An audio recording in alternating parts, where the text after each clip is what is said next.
शेख खालिद जहांगीर जी, Kashmir university के vice chancellor professor Nilufar आशीष सूद जी, जिन्होंने इस किताब को पब्लिश किया है, रेणुका कौल वर्मा जी, सभागार में उपस्थित देवियों, सज्जनों और मित्रों, मैं खालिद जहांगीर को बहुत बहुत शुभकामना देता हूँ, मुबारक देता हूँ। काफ़ी समय से उनकी पुस्तक the two Kashmir's the comparative analysis का इंतज़ार बहुत लोग कर रहे थे और आज वो अवसर आया है कि आपके सामने उसे सबको समर्पित करने का अवसर मिला है। वैसे मुझे काफ़ी दिक्कत का सामना करना पड़ा है। इनको मैंने कहा था कि 30 को रखिए, लेकिन 26 अक्टूबर और 27 अक्टूबर और 22 अक्टूबर ये 3 तारीखें मैं कहूँ कि इतिहास की दृष्टि से जम्मू कश्मीर के लिए बड़े महत्वपूर्ण दिन हैं और इसके कारण मैं समझता हूँ कि उन्होंने 26 अक्टूबर की जिद की। मैं अभी श्रीनगर से आया हूँ, फिर सुबह ही श्रीनगर जाना है, तो इन्होंने कहा कि मैं आभारी हूँ। तो आभारी नहीं हूँ, मुझे बहुत तकलीफ आपने दिया है लेकिन मुझे लगा कि सामान्यतः अगर मैं नहीं आऊँगा तो इस सभागार में जो लोग हैं, खालिद ने झूठ बोल दिया, उन्होंने कहा नहीं हुआ, इसलिए मैं कहा कि इनकी स्थिति ये सच है कि दुनिया भर में जो एक प्रोपेगेंडा का इकोसिस्टम है, मैं कहूँ कि फॉल्स प्रोपेगेंडा का, उसको प्रभावी तरीके से काउंटर करती हुई तथ्यों पर आधारित ये किताब है। और पाक अधिकृत कश्मीर, जिसका POJ इन्होंने भी जिक्र किया है, और जम्मू कश्मीर दोनों की सही तस्वीर प्रस्तुत करने की इन्होंने कोशिश की है। काफ़ी रिसर्च किया है, जानकारियाँ इकट्ठा की है, और ख़ास तौर से वेस्टर्न मीडिया का एक बड़ा सेक्शन है जो झूठ को फैलाने में काफ़ी इस इकोसिस्टम की मदद करता है। बात वो डेमोक्रेसी की करता है, लेकिन इस झूठ को फैलाने में मैं समझता हूँ कि पाकिस्तान से ज़्यादा योगदान उन लोगों का है। और मुझे विश्वास है कि द टू कश्मीर पढ़ने के बाद देश और दुनिया के प्रबुद्ध जनों को ये अंतर साफ तौर पर नज़र आएगा जो आज जम्मू कश्मीर के 1 करोड़ 30 लाख लोग महसूस कर रहे हैं, वो देश के बाकी हिस्से के लोगों को भी और दुनिया के लोगों को भी समझ में आएगा। अभी कुछ दिन पहले की बात है, वहाँ श्रीनगर में एक सज्जन ने मुझसे कहा कि साहब, लोग शहर में श्रीनगर के बाहर अब अपना फार्म हाउस बनवा रहे हैं। तो मैंने कहा अच्छा है, बनवाना चाहिए। फिर एक दिन मैं डल के किनारे था, किसी कार्यक्रम में मैं गया था, तो 2 नौजवान मिले, कहा साहब अब ये ग्रेटर नोएडा और लोनेवाला बन जाए श्रीनगर, ये स्थिति आनी चाहिए। सोच कैसे लोगों की बदलती है। अब वीकेंड्स में फार्म हाउस जाने का चलन श्रीनगर में ही नहीं बल्कि और भी कुछ छोटे शहरों में कश्मीर में शुरू हुआ है। अब इसके कारण क्या हो सकते हैं? मुझे लगता है कि पहला कि लोग जब ये महसूस करते हैं कि शांति है, तरक्की की नई रफ्तार के साथ लोग आगे बढ़ रहे हैं और सुविधाओं में अंतर जो था वो धीरे धीरे उस गैप को कम किया जा रहा है, तो मैं समझता हूँ कि एक ये प्रमुख कारण मेरी समझ में आता है कि इसके कारण ये सोच आ सकती है। दूसरा कारण ये हो सकता है कि लोगों के मन से भय अब ख़त्म हो रहा है। डर और भय का जो एक वातावरण था, अनिश्चितता का जो वातावरण था, वो भी ख़त्म हो रहा है। और लंबे समय से, लगभग 3 दशकों से एक रिवाज था कि किसी के पास पैसा हो जाए तो या तो सोना खरीद लो या दुबई चले जाओ। उस रिवाज और रिवायत में भी बदलाव आ रहा है। अब लोग समझ रहे हैं कि नहीं, यहाँ भी लेंगे तो हमारी आने वाली जनरेशन के लिए सुरक्षित रहेगा। ये जो भावना पैदा हो रही है, मैं समझता हूँ कि ये बड़ी ताकत दे रही है लोगों को। और अब वहाँ के लोग अब ये नहीं सोच रहे हैं कि अब हमें शिफ्ट होना है कहीं। एक सामाजिक दिक्कत है, खासतौर से कश्मीरियों की। कश्मीर के बाहर नहीं जाएंगे। एक टाटा टेक्नोलॉजी का सेंटर है बारामूला में, वहाँ इंजीनियरिंग ग्रेजुएट्स और पोस्ट ग्रेजुएट्स, जिसे आप इंडस्ट्री 4.0 कहते हैं, ऐसे 58 बच्चों से मैं मिला। Artificial intelligence, robotics, 3D printing, सब कुछ ट्रेनिंग ले लिया था। जब उससे पूछा मैंने टाटा टेक्नोलॉजी वाले से कि भाई इसमें से कितने बच्चे जॉब कर रहे हैं, तो कहा 7। तो हमने कहा भैया तो ऐसा सेंटर चला कि हम क्या करेंगे कि 58 को ट्रेन करें, इतना पैसा खर्च करें और जॉब केवल 7 करेंगे। कहा साहब लोग बाहर नहीं जा रहे। तो कुछ बच्चों से मैं इंटरेक्ट कर रहा था, तो ये इससे मुझे लगता है कश्मीर को बाहर आने की ज़रूरत है। और एक दूसरी घटना, बांदीपुरा एक जिला है, ये बैठे हैं छात्र नेता वहाँ के, क्या स्टूडेंट लीडर।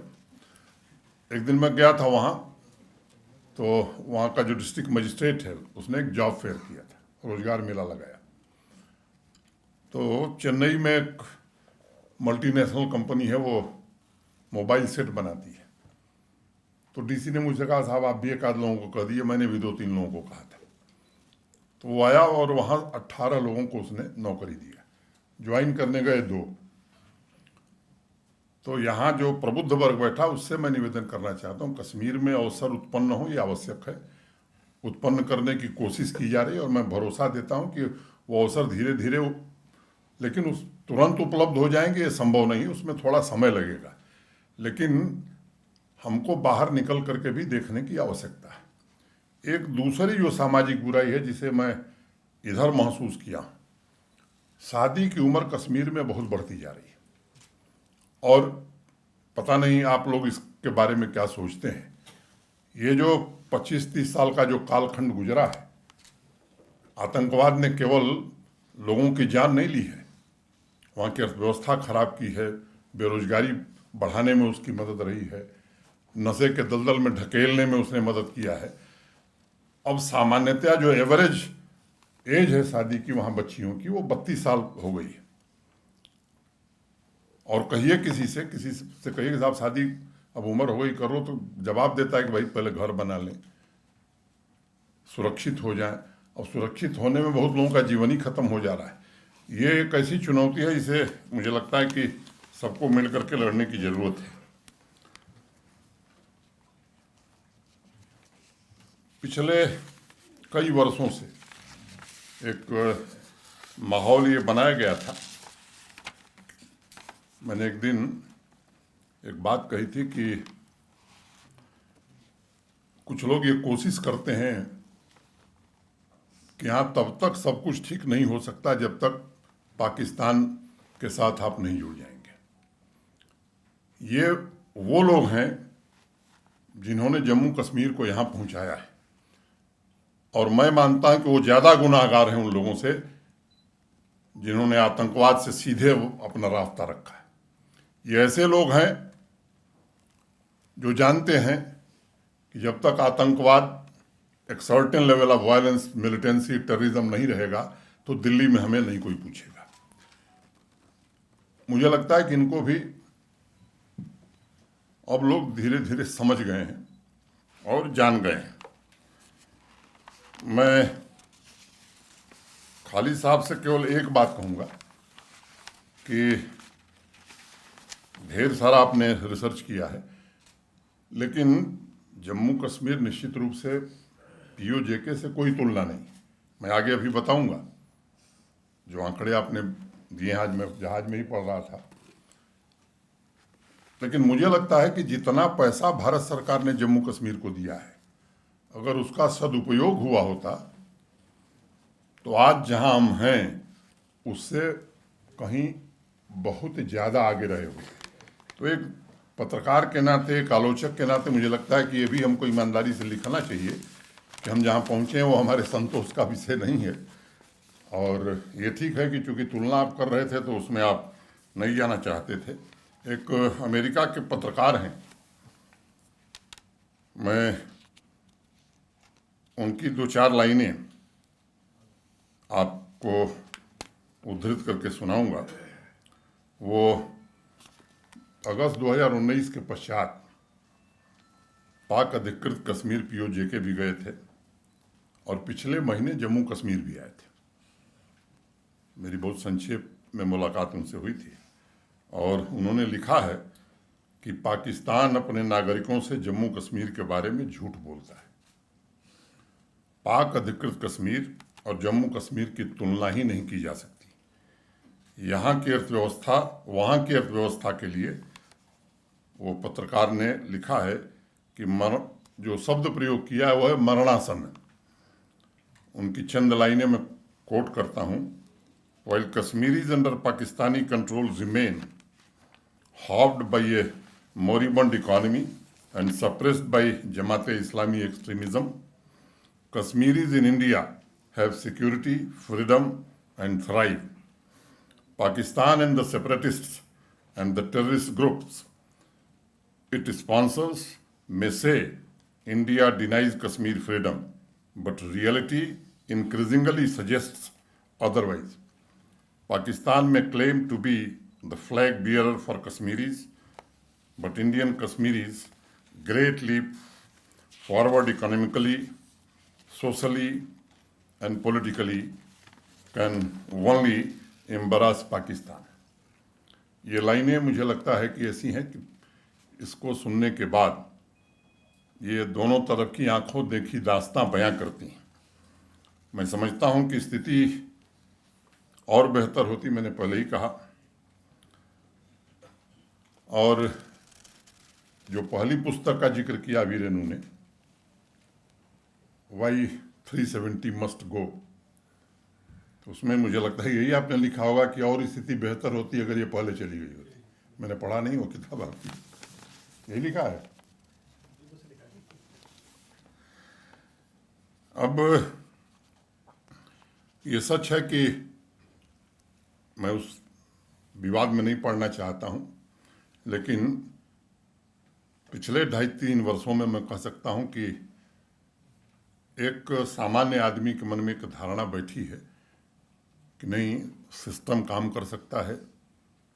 और मैं मानता हूं कि दुनिया में जो दो सबसे बड़े आविष्कार हुए, अगर ह्यूमैनिटीज़ में देखें तो रूल ऑफ लॉ और विज्ञान में देखें तो व्हील। इससे बड़ा ओरिजिनल आविष्कार कोई नहीं है दुनिया में। तो rule of law, Jammu Kashmir के लोगों का भरोसा रूल ऑफ लॉ में कायम हो जाए, ये मैं मानता हूं कि बड़ी भारी उपलब्धि है। सीआईडी की रिपोर्ट में पढ़ रहा था, किसी की मृत्यु के पश्चात 3 लाख लोग इकट्ठे होंगे, कश्मीर में चलना दूभर हो जाएगा। मुझे लगता है कहीं खनक भी नहीं आई, और एक नहीं कई घटनाएं आप लोगों ने देखी हैं। अब आम आदमी को ये यकीन हो गया है कि नहीं साहब, कानून का राज चलाया जा सकता है। कुछ लोग इसके खिलाफ तर्क देते हैं कि ये भय के कारण है, ये तर्क चलाने की कोशिश करते हैं और विस्फोट हो जाएगा, भविष्यवाणी भी करते हैं लोग। मुझे लगता है कि आईना लेकर के लोगों को अब देखना चाहिए, विचार करना चाहिए। मैं जिक्र कर रहा था कि भारत सरकार पहले कितना पैसा देती थी, उसमें मैं नहीं जाना चाहता हूँ। 2017 में देश में एवरेज 8,287 8,227 ये प्रति व्यक्ति पैसा देश के बाकी हिस्सों में जाता था, और जम्मू कश्मीर में अमाउंट था 27,835 27835। अब हिसाब उसका आज लेने का वक्त नहीं है। सीएजी की रिपोर्ट पढ़ेंगे तो उसमें बहुत कुछ स्पष्ट हो जाएगा। लेकिन ये सच है कि कहीं न कहीं व्यवस्था ऐसी थी जो कुछ लोगों को फायदा पहुंचाती थी। आज व्यवस्था ऐसी है जो सामान्य आदमी को फायदा पहुंचाती है, कुछ लोगों को दिक्कत है, और वो दिक्कत बनी रहेगी, ये मैं कहना चाहता हूँ।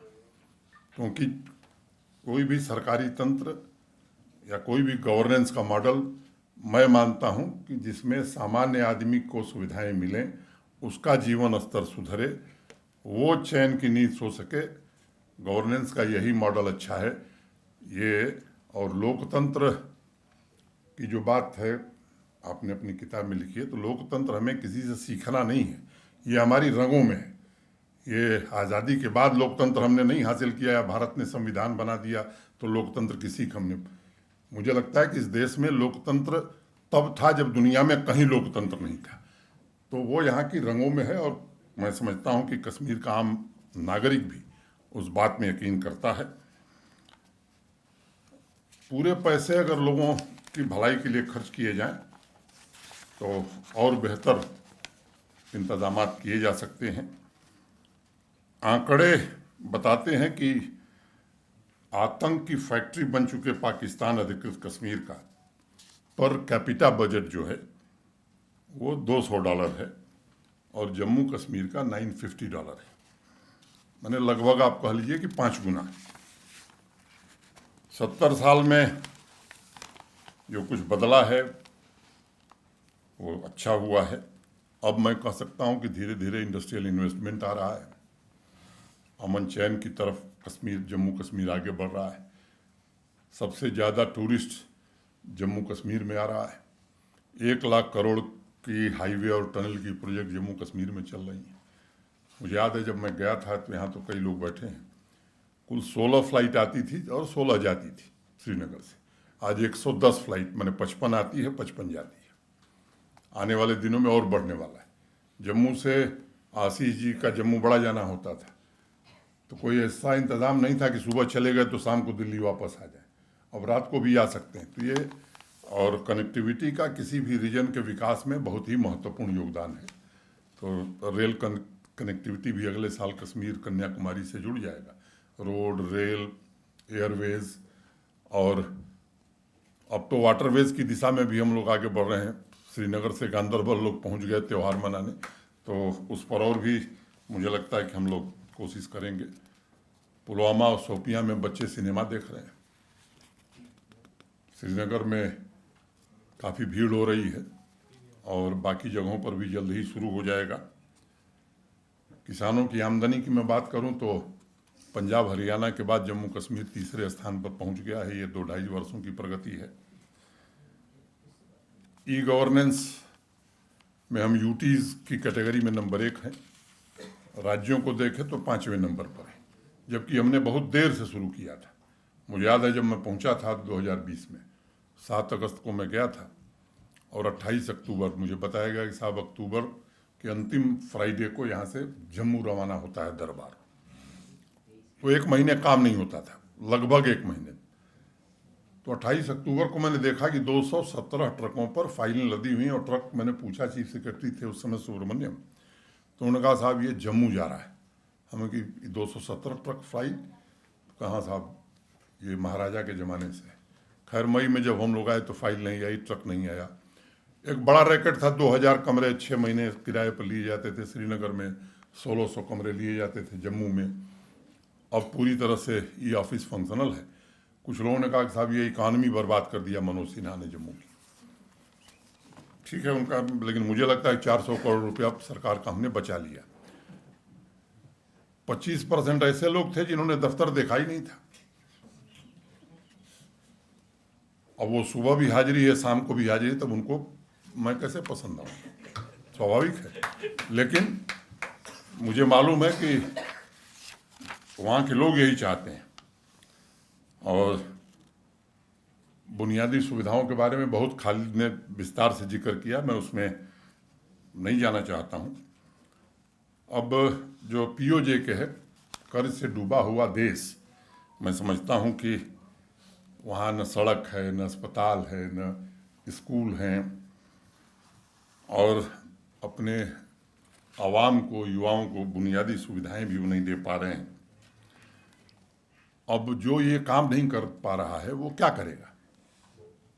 एक दिन मैंने श्रीनगर में एक किस्सा सुनाया तालिबानी कमांडर का। एक तालिबानी कमांडर था, बड़ा क्रूर था, कहीं भी हत्या करता था। स्कूल हो, अस्पताल हो, इवन मैयत में भी लोग जा रहे हैं तो गोली चला देता था, लोगों को मार देता था। तो उसका एक परिचित आदमी था, उसने पूछा उससे, कैसा क्यों करते हो तुम? क्या तुम्हें डर नहीं लगता है? तुमको ये नहीं लगता कि समाज में तुम्हारी इमेज, छवि बहुत खराब होगी? तो उसने कहा कि देखो भाई, हम स्कूल दे नहीं सकते, हम अस्पताल दे नहीं सकते, हम सड़क बना नहीं सकते, हम ट्रेन चला नहीं सकते। हम एक ही काम कर सकते हैं कि लोगों में सिक्योरिटी की भावना पैदा करें। और वो कैसे पैदा करेंगे? पहले उनको इनसिक्योर करेंगे और तब उनको ये भरोसा होगा कि जब तक तालिबान का शासन नहीं आएगा तब तक सब कुछ ठीक नहीं होगा। अब ये जो हमारे पड़ोसी की स्थिति है, न सड़क, न शिक्षा, न चिकित्सा, मैंने कोई जो भी नागरिक जीवन की न्यूनतम सुविधाएं वो मुहैया कराने में इतनी आर्थिक बदहाली है कि वो कर नहीं सकते। तो सीधे नहीं, क्योंकि सीधे उन्होंने आजमा लिया है कई बार, वो संभव नहीं है कि सीधे आप कुछ कर सकें। तो फिर ये सहारा लेकर के यहाँ के युवाओं को बरगलाने की, उनमें ये बात विश्वास दिलाने की कि भाई भारत आपके लिए कुछ नहीं कर सकता है। भाई जो अपने बच्चों के लिए नहीं कर सकता है वो जम्मू कश्मीर के लिए क्या करेगा? जो अपनी आवाम के लिए भोजन नहीं उपलब्ध करा सकता, दवा नहीं उपलब्ध करा सकता, पढ़ाई की व्यवस्था नहीं कर सकता, वो दूसरे के लिए क्या करेगा? इसलिए युवाओं को भटकाने की ये कोशिश लगातार लंबे समय से चलती रही है। मुझे लगता है कि अब काफ़ी लोगों को ये बात समझ में आ रही है अभी, और आज जम्मू कश्मीर का बड़ा वर्ग ये इस बात को समझ गया है और देश में भी काफ़ी दूर तक ये खबर पहुंच गई है। अब देश की भी नामी गिरामी कंपनियां, दुनिया से भी लोग अब आकर के वहाँ इन्वेस्टमेंट की बात कर रहे हैं, काम कर रहे हैं। और वहाँ अगर बात इंडस्ट्री की करेंगे तो आतंक के ठिकाने के पर्याय बन चुके इलाके में कौन जाएगा निवेश करने? खुद सोचिए। उन्होंने अपनी किताब में मुजफ्फराबाद और मीरपुर का जिक्र किया है, पुराने शहर हैं, लेकिन अब वहाँ की स्थिति जो है मुझे लगता है कि काफ़ी खराब है। मोटे तौर पर हमारा जो बजट पिछले बार देश की संसद ने पारित किया, आप सब जानते हैं कि वो 1,12,000 करोड़ रुपए के आसपास था, माने करीब करीब 13-14 बिलियन डॉलर, 13.34 के आसपास होगा। और उनका बजट अगर आप देखेंगे तो 78 मिलियन डॉलर्स का है। मैंने बता दिए, न डॉक्टर, न अस्पताल, न शिक्षण संस्थान। बाकी उसमें मैं नहीं जाना चाहता हूँ। हेल्थ पैरामीटर्स में जम्मू कश्मीर देश के बाकी राज्यों से काफ़ी बेहतर कर रहा है।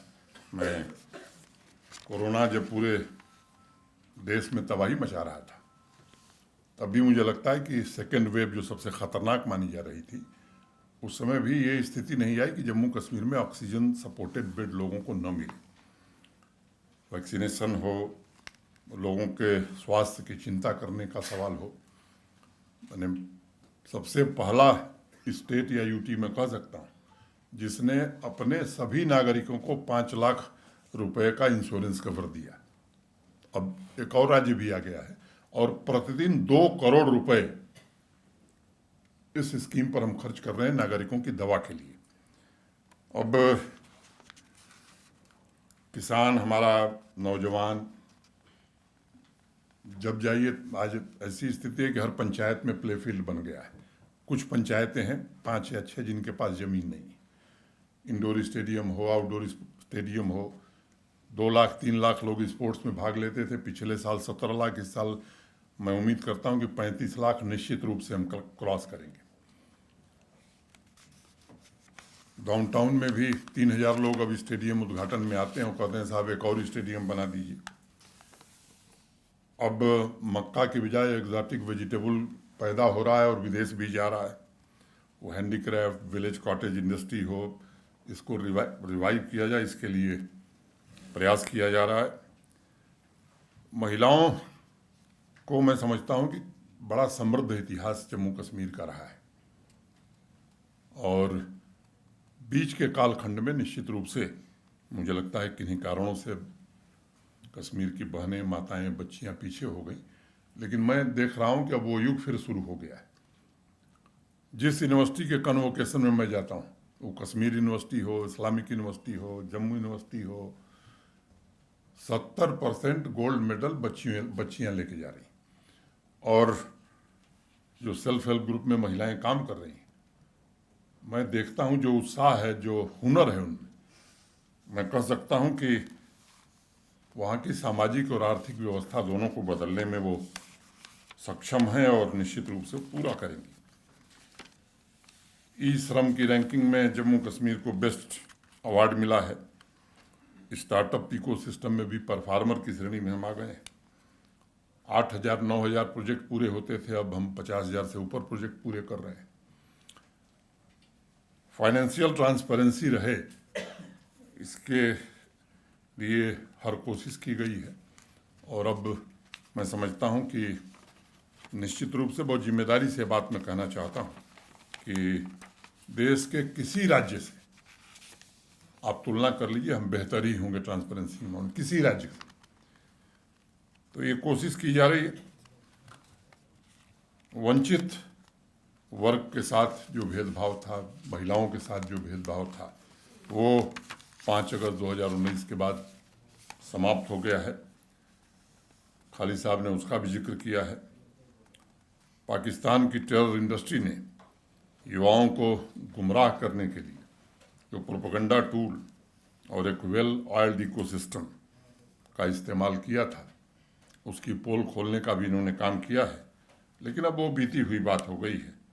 आज हमारे युवाओं के प्रेरणा स्रोत अब वो लोग नहीं हैं।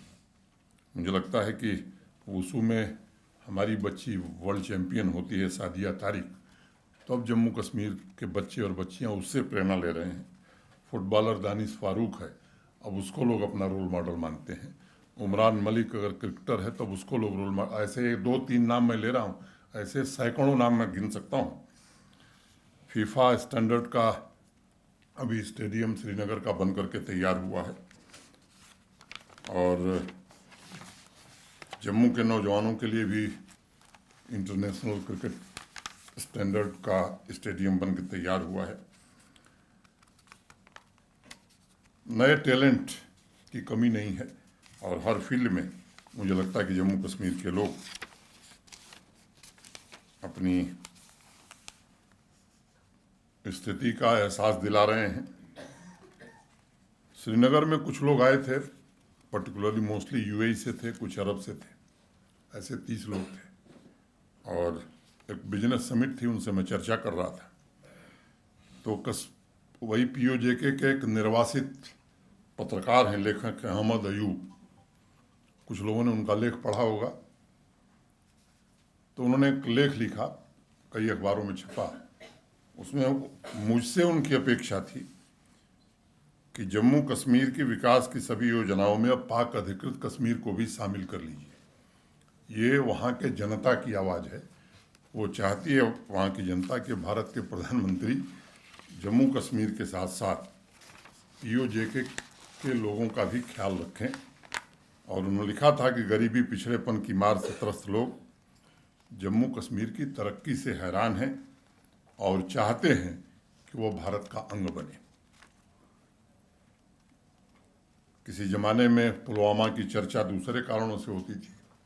इस बार जब तिरंगा यात्रा निकली तो 10,000 नौजवान तिरंगा लेकर भारत माता की जय पुलवामा में लगा रहा था। 8,000 लोग त्राल में थे, शोपियां में भी 5,000 लोग थे। मैडम भी एक दिन जुलूस तिरंगा लेकर के इन्होंने 3-4 किलोमीटर पैदल चल गई हैं। तो मुझे लगता है कि ये स्थितियां जिस तरह से बदल रही हैं और ये खुशहाली भी लाएगा, संपन्नता भी लाएगा, शांति भी लाएगा। खालिद ने आवाम से आग्रह करते हुए लिखा है कि ये स्वर्णिम मौका है सबके लिए, सब मिलकर के तरक्की में हाथ बटाएं और जम्मू कश्मीर को आगे बढ़ावें, देश को आगे बढ़ावें।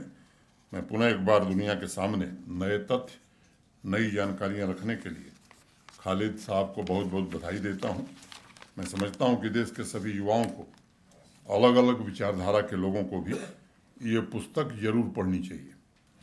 जम्मू कश्मीर की ऐतिहासिक यात्रा पर ये एक बेहतरीन पुस्तक है और मेरी शुभकामनाएं। मैं आभारी हूं कि आपने मुझे यहाँ बुलाया। कल सुबह मुझे फिर 8 ही बजे जाना होगा। इस पीड़ा को झेलते हुए भी मैं आया। मैं आपका आभार व्यक्त करता हूँ। धन्यवाद।